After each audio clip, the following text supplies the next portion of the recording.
O Senhor esteja convosco. Ele está no meio de nós. Proclamação do Evangelho de Jesus Cristo segundo Mateus. Glória a vós, Senhor. Naquele tempo, Jesus pôs-se a dizer: Eu te louvo, ó Pai, Senhor do céu e da terra, porque escondeste estas coisas aos sábios e entendidos e as revelaste aos pequeninos. Sim, Pai, porque assim foi do teu agrado. Tudo me foi entregue por meu Pai, e ninguém conhece o Filho senão o Pai, e ninguém conhece o Pai senão o Filho, e aquele a quem o Filho o quiser revelar. Vinde a mim, todos vós que estáis cansados e fatigados, sob o peso dos vossos fardos, e eu vos darei descanso. Tomai sobre vós o meu jugo e aprendei de mim, porque sou manso e humilde de coração, e vós encontrareis descanso. Pois o meu jugo é suave e o meu fardo é leve. Palavra da salvação. Glória a vós, Senhor.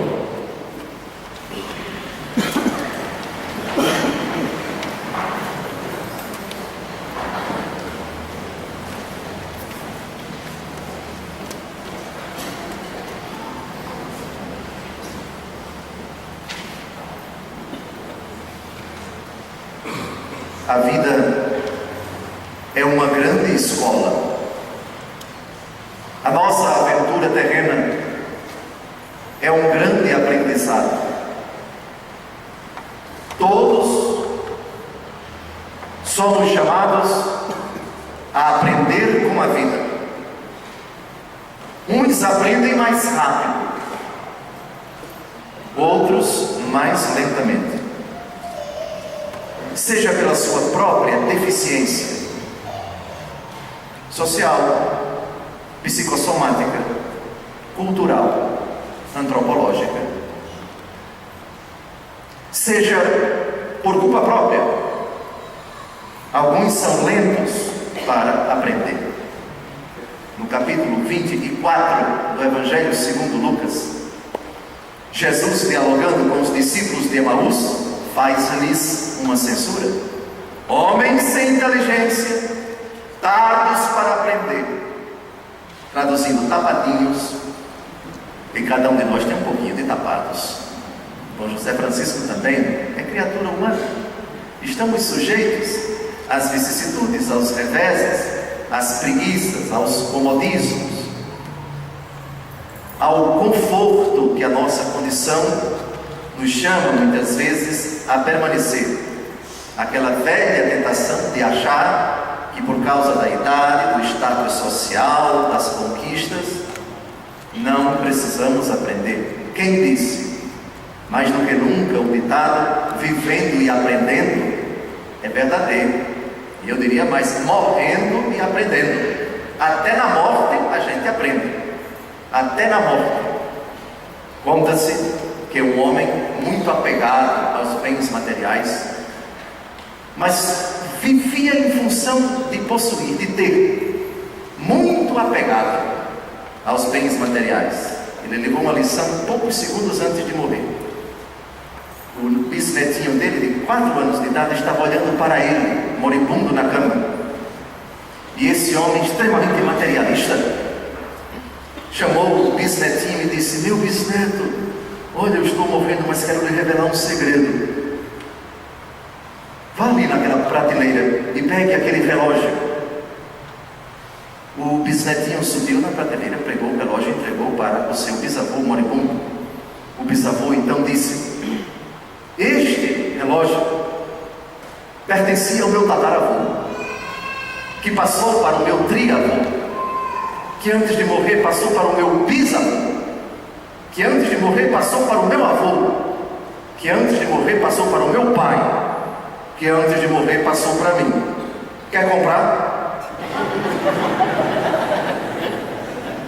O infeliz morrendo quer vender o relógio para o bisneto. O bisnetinho ficou pasmo, mas a lição vai vir depois. A lição vem depois. O bisavô sentiu aquele cheiro gostoso de comida vindo da cozinha. Mas que cheiro gostoso é esse? Meu bisneto, vá ver quem é que está na cozinha e o que é que está cozinhando. O bisneto foi, 5 minutos depois voltou, calado. O bisavô, já morrendo, disse: meu bisneto, você foi à cozinha? Fui. Que coisa gostosa é essa? É mamãe que está fazendo pastel. Então o bisavô disse: vá dizer à minha neta que mande um pastel para eu comer antes de morrer. Olha a lição que ele vai receber. O bisneto foi à cozinha, 5 minutos depois voltou, com as mãos vazias. O bisavô moribundo disse: você foi à cozinha? Fui e vou. Deu um recado? Dei e vou. Por que sua mãe não me deu pastel? Ela disse que o pastel era para servir somente no seu velório.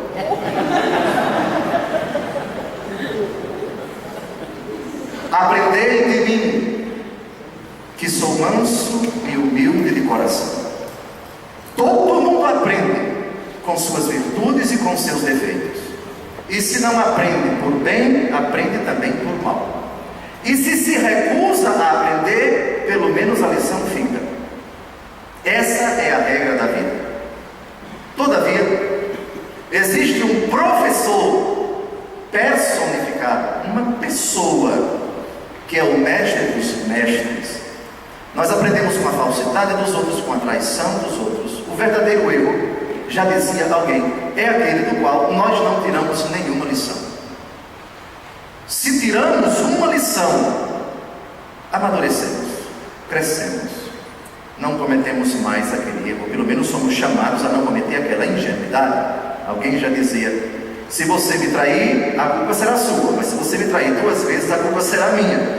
Isso é, depois da traição, se não tomar as devidas providências, se não me precaver, aí eu serei o culpado. Eu estarei jogando gasolina em cima do fogo que vai me queimar, uma vez que ele já me queimou. Pois bem, é o Mestre Jesus. Aprendendo dele. Hoje eu quisera que nós esquecêssemos todos os outros mestres, mesmo dignos de menção, aqueles dos bancos das universidades, aqueles do passado, os nossos pais, os nossos filhos, todas as pessoas que nos ensinam muito, constantemente. Aprendemos com os outros, somos mestres uns dos outros, aprendemos também com os nossos erros.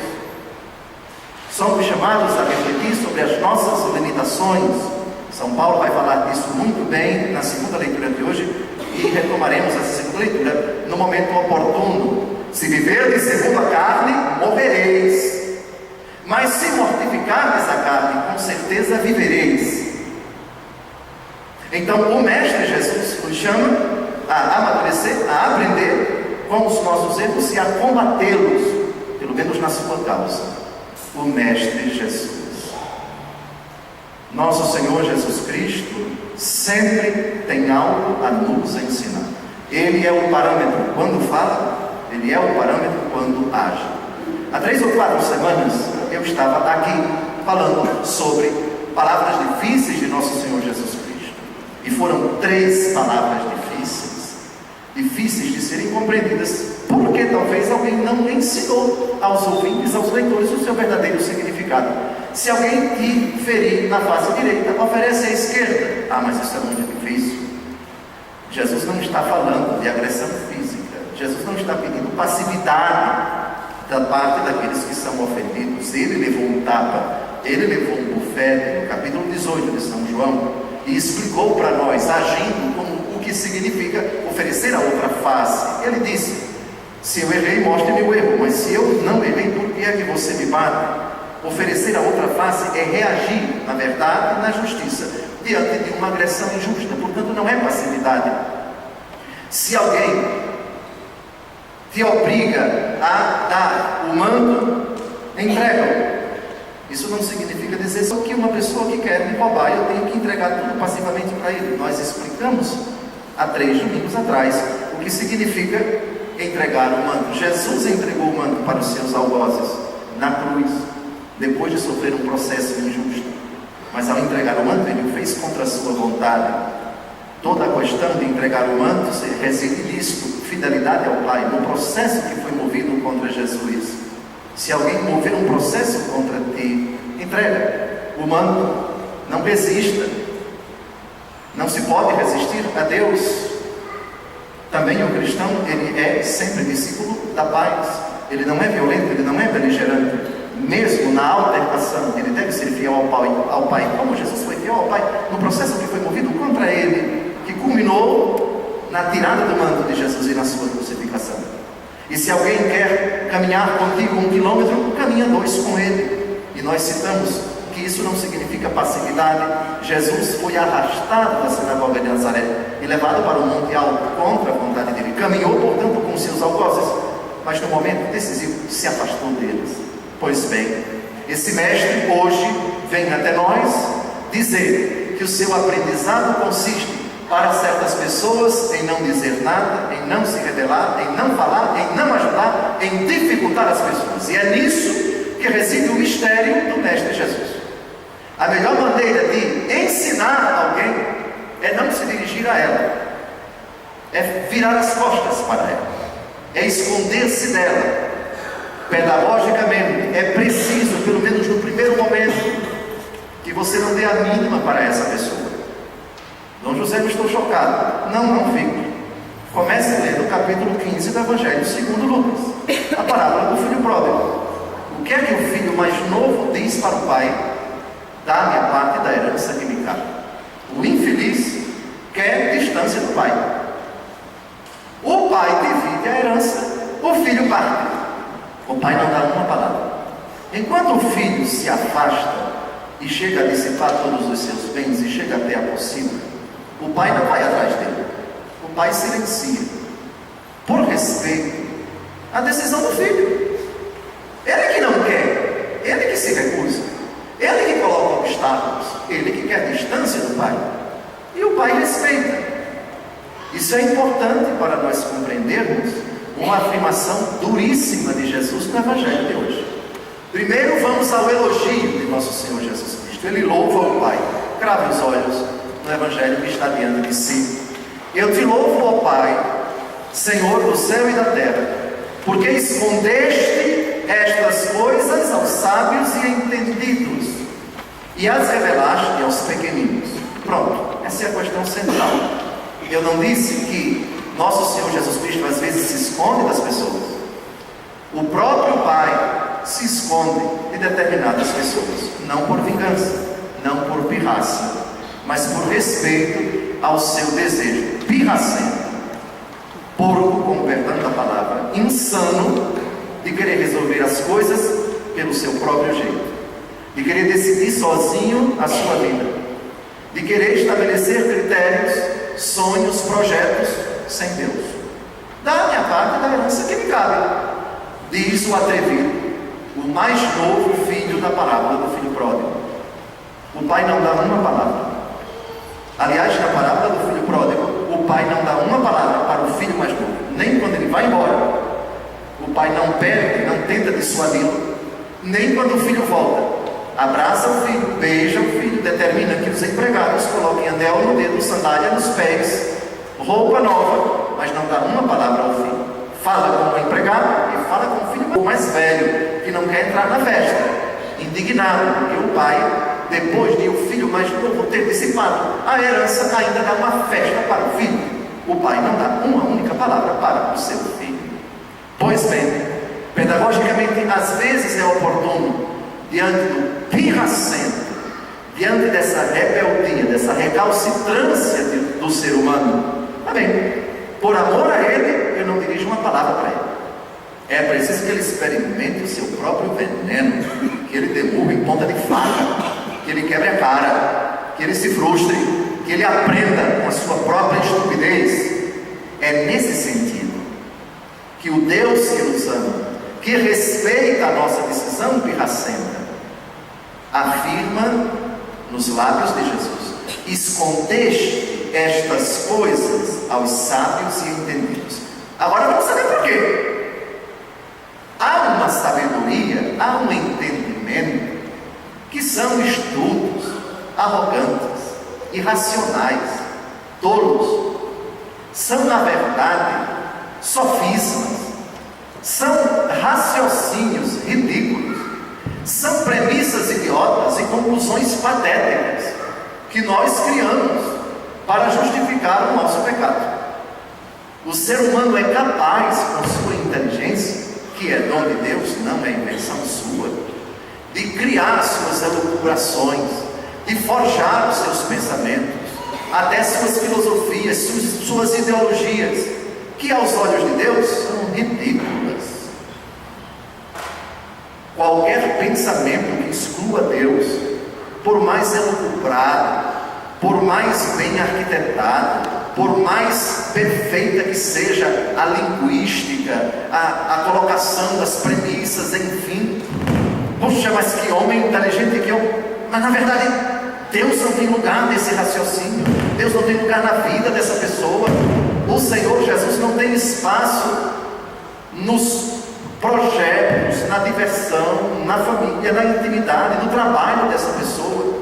Essa é a sabedoria, esse é o entendimento daqueles que se ufanam por terem conseguido algo, por saberem de algo, por terem obtido algo, por conhecerem determinadas categorias, ciências, profissões, por dominarem determinado âmbito da ciência.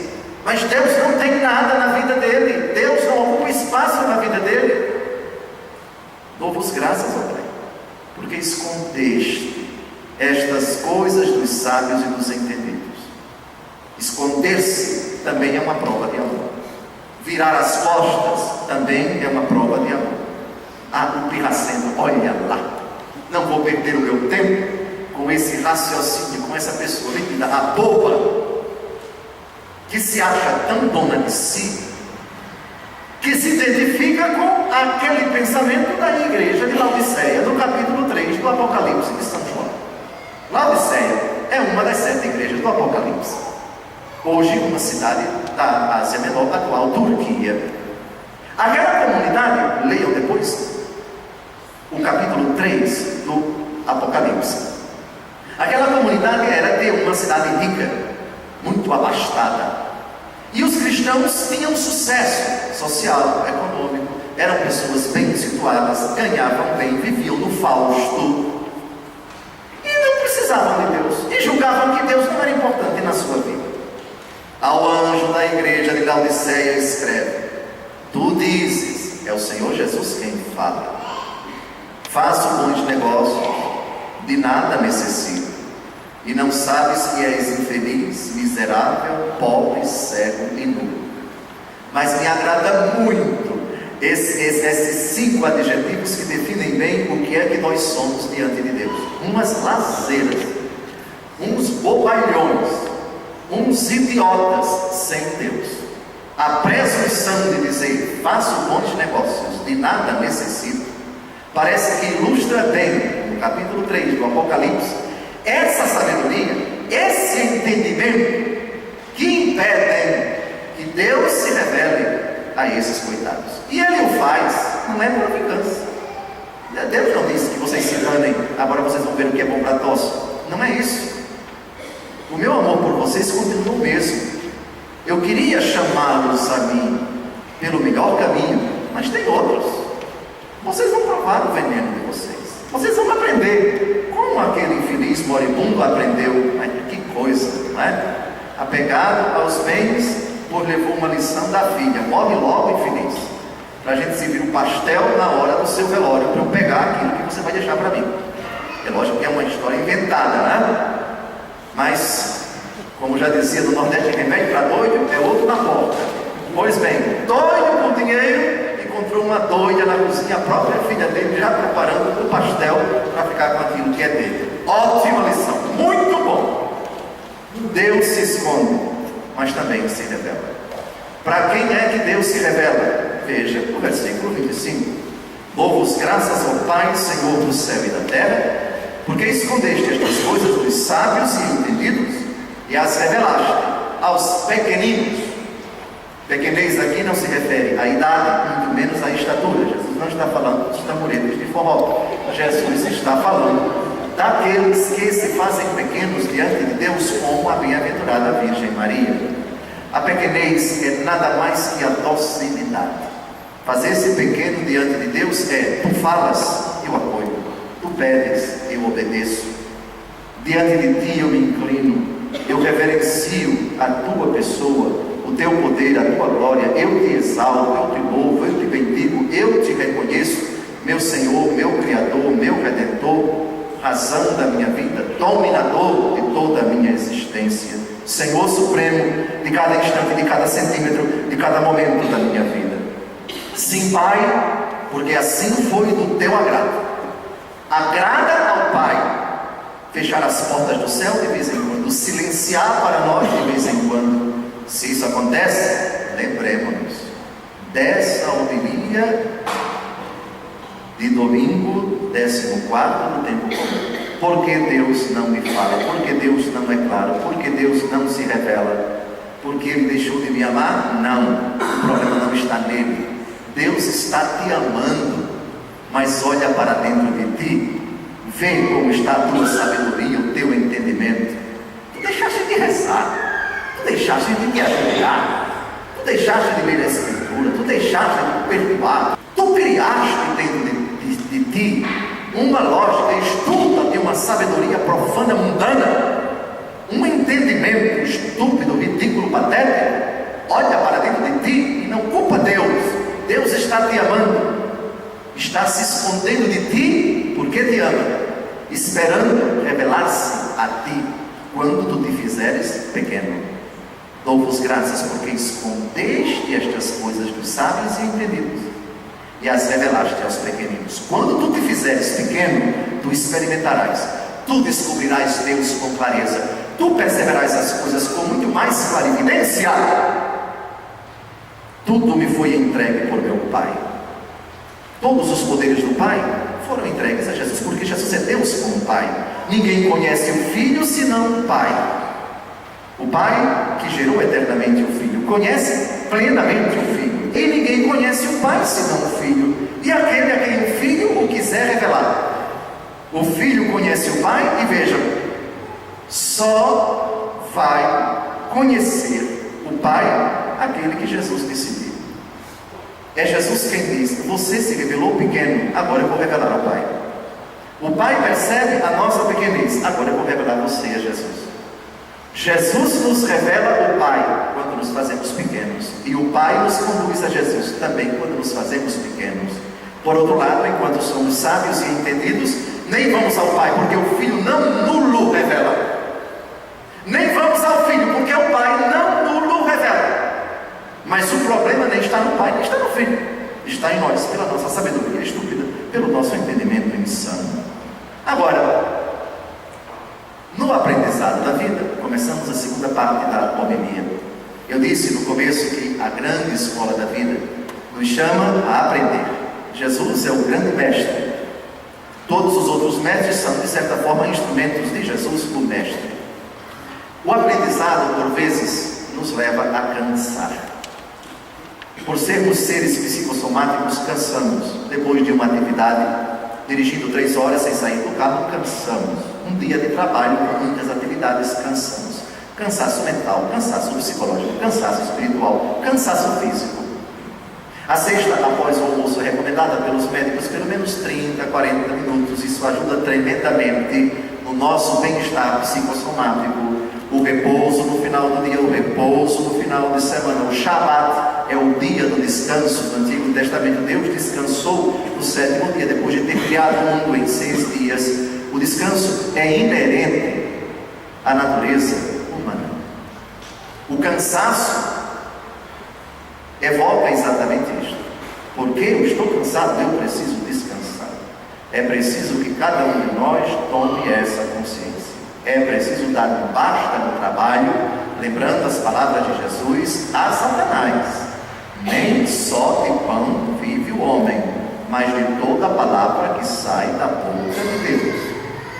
Amados esposos e esposas, eu vos aconselho nesse sentido: É hora de pensar na possibilidade de sacralizar determinados dias da semana, pelo menos um, do bimestre, do trimestre, do quadrimestre, do semestre ou do ano, para estarem só vocês dois. Não vivam só para os filhos, vivam para Deus. Saiam, se afastem dos filhos, vão para alguma estância hidromineral, namorar, paquerar, peguem um avião em promoção, vão namorar na praia de Copacabana, ou então num hotel no meio da selva amazônica. Vão descansar, pelo amor de Deus. Voltem a namorar, voltem a se apaixonar, voltem a ficar fascinados um pelo outro, porque as atividades de pai, de mãe, de dona de casa, de dono de casa, de patrão, etc., de funcionário, isso estressa, isso esgota. Eu vou dizer a Freire, no dia de folga dele, desligue o celular e desapareça de Santo Expedito. E ninguém ligue para ele, pelo amor de Deus, que ele precisa descansar. O bispo também precisa descansar. Todos vocês precisam descansar. O cansaço nos pede, vejam, a frase do versículo 29. Diz descanso, repouso. É preciso tempo para descansar. Pois bem, mas em tudo isso, nessas iniciativas nossas, temos que ir a Jesus. Vinde a mim, versículo 28. Todos vós que estáis cansados e fatigados sob o peso dos vossos fardos. Há fardos sociais, há fardos trabalhistas, há fardos familiares, há fardos de relacionamento com os outros, há fardos físicos, há fardos psíquicos e há fardos espirituais. Nossos pecados. Todos esses fardos, por vezes, tornam a nossa vida um peso tremendo, um abatimento, a depressão. Mas no caso da depressão, eu devo informar que se trata de enfermidade e, como tal, deve ser tratada dentro da ciência própria, encarregada de cuidar dessa doença. Atenção! Aí uma série de fatores estão envolvidos: hormonais, familiares, culturais, antropológicos, financeiros, econômicos, de relacionamento e também espirituais, não podemos negar. É uma realidade muito mais complexa. Aqueles que sofrem da depressão, mesmo para os depressivos, maníacos inclusive, é preciso ir a Jesus. Vinde a mim, vós todos que estáis cansados, fatigados, sob o peso dos vossos fardos, eu vos darei descanso. É uma promessa de nosso Senhor. Quer experimentar o descanso? Quer revigorar a sua vida? Quer acordar com uma paz tremenda, mesmo em andamento ainda determinados problemas? Vá a Jesus. Só que não é apenas ir a Jesus e dizer: pronto, cheguei aqui e quero descansar. Primeira exigência, vá a Ele. A segunda, apresente-se a Ele: Jesus, estou aqui. O que tu queres de mim? Veja o parágrafo seguinte: tomai sobre vós o meu jugo e aprendei de mim. Tomai sobre vós o meu jugo. Ele disse: não parece uma contradição, Dom José? Vós que estáis cansados e fatigados sob o peso dos vossos fardos. Fardo é jugo, jugo é peso, peso é canga, daí vem cangalha. Canga é um peso que se coloca nas costas. Aqui eu olho para quem tem o peso de cuidar da mamãe em idade avançada, do papai, do avô em idade avançada. Como demanda tempo, como estressa cuidar da mamãe que já tem incontinência urinária, que precisa estar ali o tempo todo. Como demanda tempo cuidar de uma pessoa que na enfermidade exige a presença de tal pessoa 24 horas por dia. Isso cansa tremendamente. Isso causa um estresse tremendo. Eu estou olhando para você que está passando por isso, estou dizendo: vá a Jesus para experimentar esse descanso, que não significa dizer férias de caridade, é de outro âmbito o descanso de Jesus. Tomai sobre vós o meu jugo, isto é, o peso que eu carrego, eu quero dar para vocês. Mas como é que Jesus vai nos dar um peso, se já temos tantos outros pesos? O peso de Jesus, Ele carrega por nós. Quem quiser me seguir, tome a sua cruz e siga-me. Jesus vai com a cruz dele, o peso maior, o dos nossos pecados. Jesus já gravou na cruz. Os nossos dramas, as nossas aflições, Jesus assumiu tudo isso. Isso aqui é meu, a sua causa é minha. Sua dificuldade, eu tomo conta dela. Eu não ignoro você, eu sei do que você precisa, eu conheço suas dificuldades. O que eu quero é que você me siga, é que você me obedeça, é que você esteja comigo, é que você seja fiel a mim. Esse é o jugo de Jesus. Pois bem, assim foi do agrado do Pai. E depois ele diz: aprendei de mim. O aprendizado agora é para Jesus. Aquela pergunta clássica quando estamos aflitos, devemos sempre fazer. Nunca deixem de fazê-la. Como Jesus agiria? Como Jesus agiu em situação parecida? Aprendei de mim. Ou seja, olhe para as atitudes de Jesus em situação semelhante. Leia a palavra de Deus e perceba como foi que ele enfrentou, como foi que ele reagiu quando estava com um pesado fardo. Olhe para Jesus, volte-se para ele, leia com atenção, com olho de lince, com um olhar clínico, as situações limites de Jesus, e você vai ter uma surpresa surpreendente, tremenda. Surpresa surpreendente é redundância. Eu quis criar essa redundância. Surpresa surpreendente. Pois bem, ele diz: aprendei de mim, porque sou manso e humilde de coração. Dom José, eu preciso dessa mansidão porque eu ando muito irritada. Cuidado, que mansidão não é isso, não é o antônimo de irritação. Vamos dizer primeiro o que não é mansidão. Jesus é manso e humilde de coração. Manso e humilde de coração. Muito bem. Mansidão não é aceitação de tudo e de todos. Mansidão não é passividade. Mansidão não é conformismo diante do problema. Eu tenho que me conformar, enfim, é assim mesmo. Com Deus é muito, muito sem Deus é nada. É assim mesmo. Deus quer que me resigne, que eu aceite, que eu acolha tudo. Essa é a vontade de Deus, essa é a vontade de Deus, e assim por diante. Mansidão não é isso. Eu vou lhes dizer agora a etimologia da palavra mansidão, e vocês vão ficar surpreendidos. Mansidão em latim é mansuetus. M-A-N, tudo junto. M-A-N-S-U-E-T-U-S. Mansuetus. Só que essa palavra latina, mansuetus, vem de mano, mão. Assuetus, acostumado. Não entendi, Dom José, seja mais claro. Adsuescere, em latim, significa habituar-se, acostumar-se. Assuetus, acostumado, habituado. Mano assuetus. Isso nos faz lembrar o animalzinho doméstico, que se acostumou com a mão do seu dono. Quem tem cão ou gato no seu apartamento ou na sua casa, levante a mão. Muito bem. São mansinhos? São mansinhos? Se vocês passarem a mão na cabeça deles, eles se acostumam com isso. E depois, quando vocês chegam em casa, eles já chegam pertinho de vocês, balançando a cabeça como quem está pedindo: faça um cafuné em mim, faça um cafuné em mim. Mano assuetus, acostumado com a mão do seu dono. Dócil a mão do seu dono. Dono é a abreviatura de dominus em latim, Senhor. O dono é o Senhor. O animalzinho manso é aquele que é acostumado com o cafuné, com a presença, com o carinho do seu dono.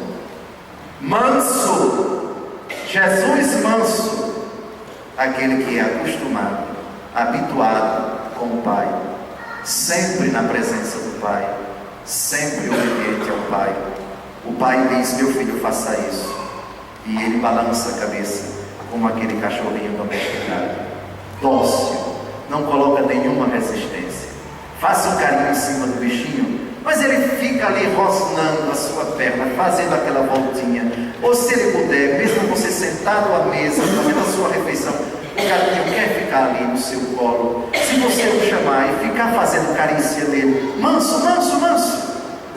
Olha que etimologia bonita. Mansidão, portanto, não tem nada a ver com temperamento. Você precisa ser O temperamento é algo muito próprio do ser humano, mas não se pode confundir mansidão teológica com temperamento sereno, frio. Lembrem-se que há verdadeiros serial killers, que são pessoas muito educadas, muito finas. Há verdadeiras pessoas na sociedade que são verdadeiras víboras, mas tratam você com a educação que você fica impressionada, mas na verdade está apunhalando você pelas costas. Tome, infeliz. Ou talvez esteja até preparando uma armadilha para você. Essa questão, portanto, de falar mansinho ou falar alto, de falar educadamente, arranhadamente, enfim, quase cantando, etc., não tem nada a ver com a mansidão. Esqueçam isso. Mansidão é mansuetos, acostumado, habilitado, identificado com o seu dono, Deus. Isso é mansidão. Essa é a mansidão de Jesus. E Jesus manso, para provar mais uma vez na Bíblia que mansidão não tem nada a ver com a reação enérgica ou branda diante de determinadas atitudes, o Jesus manso pegou o chicote, capítulo 2 de São João, e botou para correr os vendilhões do templo. Eu acredito que Jesus estava indignado, furioso. Tirem isso daqui e não façam da casa do meu pai um covil de ladrões. Manso. Mas ele devia agir diplomaticamente. Olha, eu quero convidar vocês aqui a um acordo. Vamos tirar aqui essas coisas, porque isso não agrada ao meu pai. Ele não deveria ser conversa fiada, vai perder o seu tempo com quem não quer diálogo com você. Ele estava ali profanando mesmo, faturando o seu dinheiro. Tem que ir na chicotada mesmo. E foi. Manso, continuou manso. Mesmo nessa situação limite, mesmo indignado, mesmo com um chicote na mão, Jesus é manso. Aprendei de mim. Mas mansidão não tem nada a ver com reação passiva, covarde, branda, de quem cruzou os braços. Não. Manuasuetos, manso, acostumado com a mão do dono. O exemplo dos animais domésticos. Aprendei de mim que sou manso. Recordo de novo o chavão nordestino. Gentileza sim, gentileza não. Jesus é manso, mas não é bobo, não é idiota, não é besta. Todos os que tentaram fazer Jesus de besta, pensando que mansidão era aquilo, quebraram a cara. Humilde, segunda característica. Aprendei de mim porque sou manso e humilde de coração. O que é humildade? Primeiro comecemos dizendo o que não é humildade. Humildade não é a capacidade de reconhecer o erro, ou reconhecer os pecados. Jesus não cometeu erro, nem cometeu pecado. Logo, Jesus é humilde. E humildade não é exatamente reconhecer erro, reconhecer pecado. Humildade é outra coisa. Se mansidão tem a ver com o dono, humildade também. A humildade não é parametrizada, isto é, o parâmetro da humildade não são as criaturas humanas, você em comparação com os outros. Humildade nem é dizer que eu não sou mais do que ninguém, nem sou menos do que ninguém. Humildade também não é isso. Isso é chavão pagão de humildade. Humildade é rebaixar-se, humus. Humildade vem de humus. Humus quer dizer terra. O humilde é aquele que se rebaixa como Jesus. Filipenses 2, de 6 a 11. Sendo de natureza divina, não se apegou a tal prerrogativa, rebaixou-se, encontrou-se na condição de servo, obediente ao Pai até a morte, e morte de cruz. Por isso Deus o exaltou soberanamente e o colocou acima de todo nome, para que ao nome de Jesus se dobre reverente todo o joelho no céu, na terra e nos abismos, e toda língua professe para a glória do Pai. Jesus Cristo é o Senhor. Humildade é, sem abrir mão de sua dignidade, rebaixar-se por fidelidade a Deus para servir ao outro, para identificar-se com a miséria do outro. Isso é humildade. Portanto, o ponto de partida da humildade não é uma criatura, não sou eu, é Deus. Rebaixa-me a exemplo de Cristo, que sem deixar de ser Deus, por fidelidade ao Pai, fez-se servo. Aprendei de mim, que sou manso e humilde de coração, e vós encontrareis descanso. Por isso vai descansar aquele que compreende bem e quer aprender de Jesus, de sua mansidão e de sua humildade.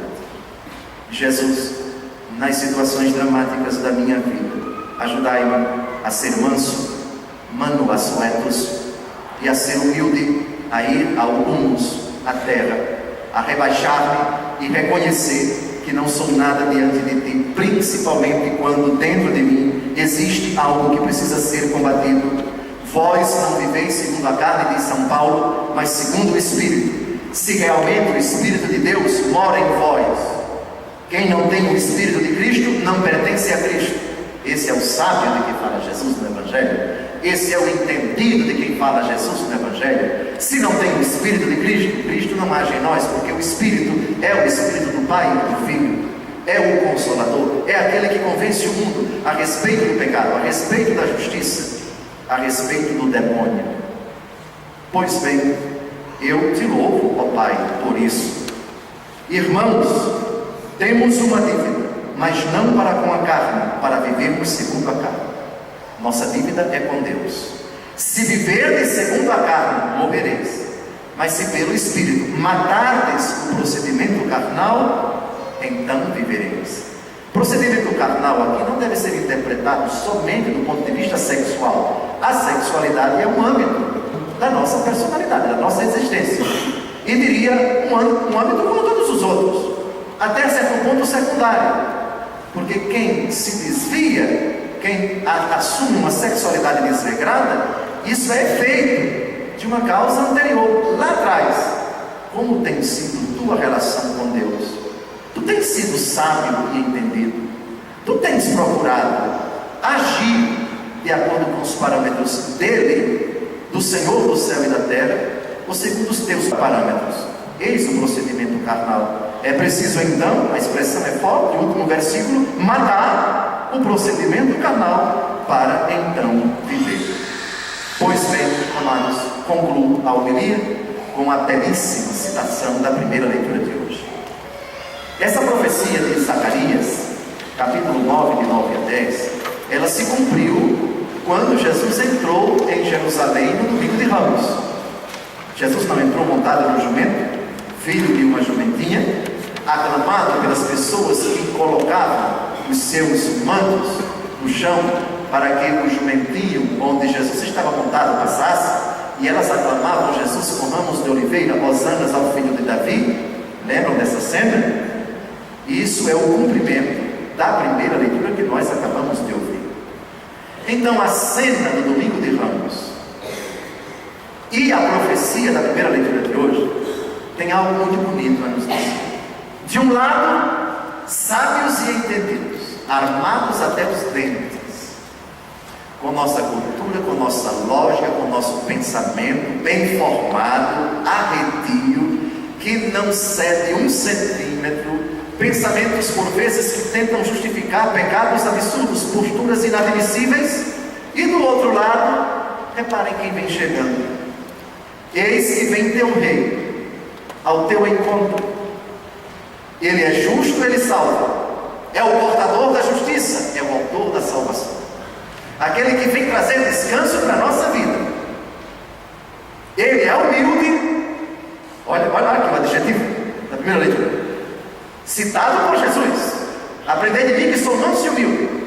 E como Jesus vem montado num jumento, um potro, cria de jumenta, cria de jumenta.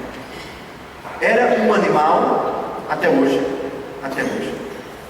um animal associado à escassez de recursos, um animal que precisa de pouco alimento para sobreviver, acostumado a viver na seca, na caatinga, no sertão.